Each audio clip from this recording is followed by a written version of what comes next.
It was a tonic for my otherwise deflated sense of self-esteem. But that was later. In my early years, we were a sports-mad family. We swam, played baseball and hockey.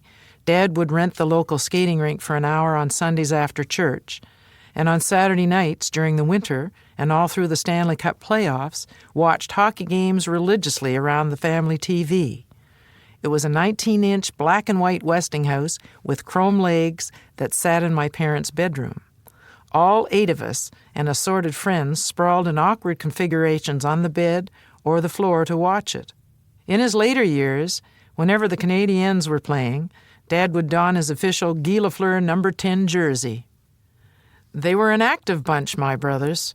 They loved to box and wrestle with each other, and often roughhoused with me as well. Until Harold went off to college, I don't think he ever missed an opportunity to slug me in the arm if I was within his considerable range.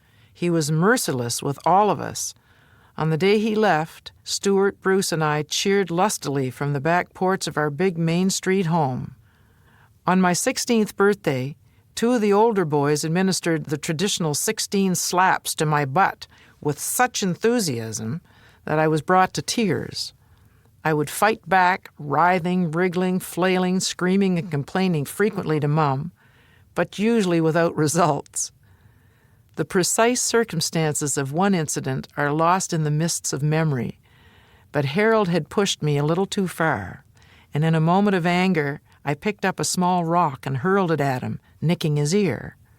I think I was 8 or 9 at the time. He put his hand to his ear, felt the blood trickling down, and flashed me a big, wicked grin. Not because he was proud of me for fighting back, but because he knew he would need a few stitches to sew it up. And, since I had drawn blood, he knew that some form of parental wrath would be expressed and that I, for once, would be its recipient. He was going to savor that moment. Much of the time, I'm sure, I was either a nuisance or a burden to my brothers, or both. Once when I was an infant, the boys wheeled me down the street in my pram and left me while they went into a store. One small problem. They had neglected to put on the brake, and Spring Hill is built on a cluster of steep hills. So down the hill I went, gathering speed, until an alert neighbor spotted the careening carriage and raced out to save me.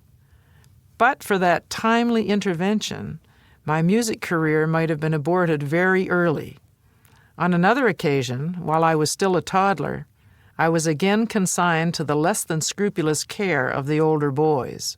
They wanted to play baseball. These 2 imperatives, play and supervision, conflicted. So they cleverly arrived at a solution that would keep me from wandering off. They thoughtfully tied me to a nearby tree, and the game continued. At other times, I was a victim of their pranks.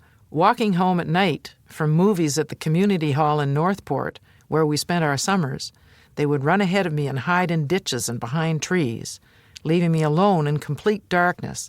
Then they'd jump out and scare me half to death.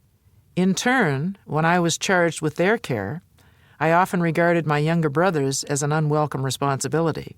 I was 3 years older than Stuart and 6 years older than Bruce, and I could be as inattentive as my older brothers had been. Once, when I was ostensibly babysitting 4-year-old Bruce, he decided he wanted to use the record player. To do so, he had to move a lamp, which he laid down on a foam pillow, which then caught fire, while I was busy playing cards downstairs with a boyfriend. I smelled burning rubber, and Dad being at work and Mom out, my boyfriend ran to get his father. The local newspaper, The Record, reported the story of menacing Master Murray, the 4-year-old arsonist, but no serious damage was done. My brother Daniel was the family tease. He enjoyed pinning me to the floor, his knees firmly pressing down on my shoulders so that I was immobilized, and then threatening to lick my face, inching ever closer. He denies these accusations today, but his memory is clearly flawed. Daniel had other idiosyncratic methods of torture as well. With a doctor for a father and a nurse for a mother, their 6 germ-carrying kids were repeatedly instructed never to drink from each other's glass or eat food the others might have touched. Daniel exploited these instructions ruthlessly. Typically, Mom would have us all sit. To keep listening to this audiobook for free, click the link in the description.